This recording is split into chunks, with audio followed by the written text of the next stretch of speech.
এ যুবক, তোমারে বলি, তুমি আজকে ব্রাজিল আর্জেন্টিনা খেলার জন্য তুমি আজকে পর্তুগালকে সাপোর্ট করো, তুমি আজকে নেইমারের ভক্ত, তুমি আজকে মেসির ভক্ত। যুবক, তোমারে বলতেছি, ছোটকালের বন্ধু তোমার, একসাথে বড় হলা, একসাথে চলাফেরা করলা, আজকে তুমি মেসির ভক্ত ও নেইমারের ভক্ত, ঠিক না ভাই? ঠিক বলে আজকে একজন আরেকজনের ভক্ত হয়ে তোমরা দুই বন্ধুর মধ্যে তোমাদের দ্বন্দ্ব, কলহ, মারামারি, তোমরা একজন আরেকজনকে দেখতে পারো না।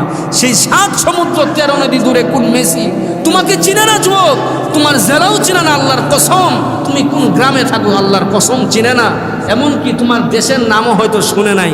তুমি তার জন্য পাগল, তোমার ছোটকালের বন্ধুত্ব এখন শত্রুতে পরিণত হয়েছে, ঠিক না বা ঠিক বলে? হে যুবক, কার জন্য তুমি কারে গালি দাও? কার জন্য তুমি তোমার বন্ধুত্ব নষ্ট করতেছো? কার জন্য তুমি তোমার সময় নষ্ট করতেছো? হে যুবক, তুমি নিজের বিবেকটারে জাগ্রত করো।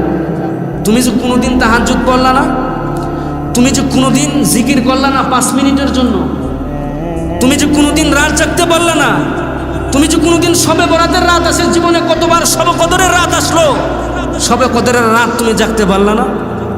তুমি রাতের পর রাত জেগে ব্রাজিল আর্জেন্টিনার খেলা দেখো, তুমি রাতের পর রাত জেগে ঘন্টার পর ঘন্টা জেগে থাকো, ঘুম চলে আসে, বলে রাত 1টায় খেলা, রাত 2টায় খেলা, ঘুম চোখে আসে, আবার বাইরে যায়, বিড়ি ধরায়, সিগারেট ধরায়, পানি খায়, চোখে পানি দেয়, কোনোভাবেই ঘুম আসা যাবে না, খেলা মিস করা যাবে।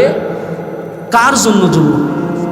যে তোমারে চিনে না, যে মালিক তোমারে, তুমি যেই চোখ দিয়া খেলা দেখবা, এই যুবক, এই চোখ দিয়া খেলা দেখবা, চোখের পাওয়ার যে মালিক দিছে, এই মালিকের জন্য তোমার কোনো কৃতজ্ঞতা নাই, তোমার কোনো শুকরিয়া নাই।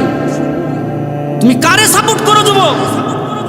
আল মুসলিম ও আখুল মুসলিম, তোমার মুসলমান ভাই দিনের পর দিন নির্যাতিত হচ্ছে ফিলিস্তিনে, সেই ফিলিস্তিন বিরোধী ইসরায়েলের পক্ষপাতিত্ব করে সেই আর্জেন্টিনা ব্রাজিলের সাপোর্টার। তুমি মুসলিম না তো তুমি মুনাফিক, তুমি মুনাফিকের সাপোর্টার, ঠিক না ভাই? ঠিক বলো।